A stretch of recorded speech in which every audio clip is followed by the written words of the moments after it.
let us have this session on company deposits. You know there are companies and deposits is usually accepted by banking companies. So there will be a natural question whether a normal company can accept a deposit. The company includes banking company, non-banking financial company, investment company, leasing company and companies under Companies Act, normal other companies. So usually the provisions relating to financial companies different. NBFCs can accept if Reserve Bank agree. Banking company can accept deposits. But in the case of companies which are formed under normal Companies Act, can accept deposits only subject to provisions of section 73 and 74 of the Companies Act 2013 and acceptance of deposit rules. These are similar to the provisions contained under section 58A and 58B of the previous Companies Act in Companies Act 1956. According to section 73 of the Indian Companies Act 2013, there is prohibition on acceptance of deposits from the public. On and after the commencement of this 2013 Act, no company shall invite, they shall not accept or renew the deposits under this Act from the public except in the manner provided under this Act. That is, it is very clear that there is a method and manner which is provided under the Companies Act for the acceptance of deposits. And it is also mentioned that in the Reserve Bank of India has under central government may after consultation with the Reserve Bank of India specify certain rules and regulations for the acceptance of deposits.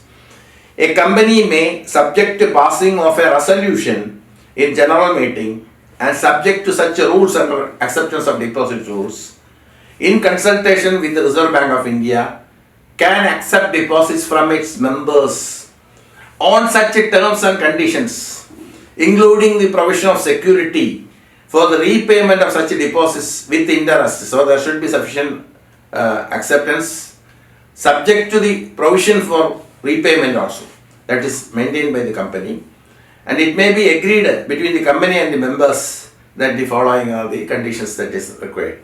That is, there should be an issue of circulars to the members showing a statement of financial position of the company, credit rating, number of depositors, amounts of are due, amount that is collected, the period, filing of statements with the registrar of company, and also all other details, including the company has not committed any default in repayment of deposits and no loan has been defaulted or no security has been given as non-repayment, etc.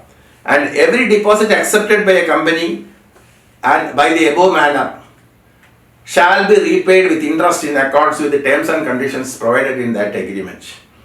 And where a company fails to repay such deposits and interest, they may be liable for the loss incurred and also liable for fine and imprisonment.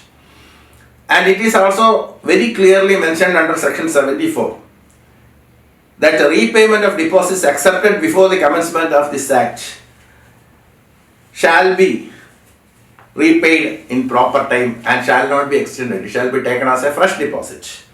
Where in respect of any deposit is accepted by a company before the commencement of this Act, the amount thereof shall remain unpaid, then file within 3 months of such commencement from the date of the repayments are due, register a statement showing such a due, and such a payment shall be done within 3 months from the day of commencement on or before the expiry of the period for which deposits are accepted. That is to be paid in time. And such deposits, renewal of any such deposit shall be done only according to the provisions of the new Act, that is 2013 Act section 73. In case of any extension requires, it is the provision of the tribunal. The tribunal may, that is company law tribunal, may on an application made by the company after considering the financial position of the company, may give any conditions for the payment or repayment thereof.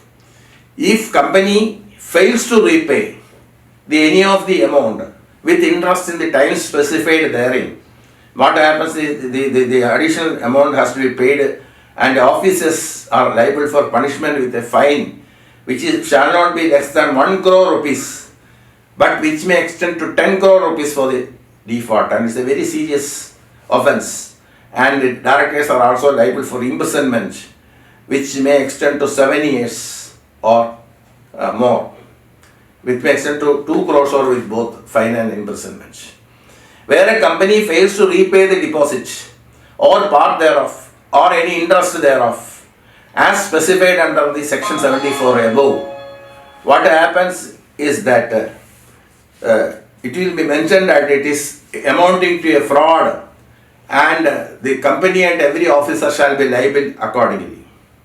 Any suit or proceedings or any action that may be taken by a group of persons or association of persons who had incurred loss as a result of the failure of the company to repay the deposits shall be also punished.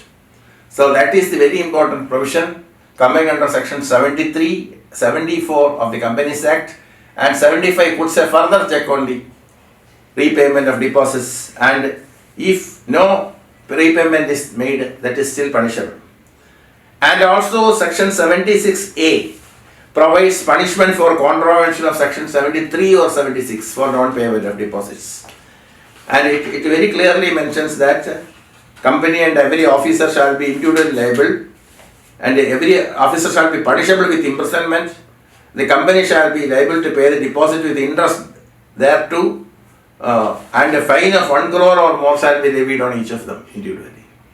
So based on this, we can see that acceptance of deposits is possible for a company, but is very strict and requires a lot of compliances according to 73, 74, 75 and 76, and shall be liable for punishment under section 76, 76A of the Companies Act. Thank you.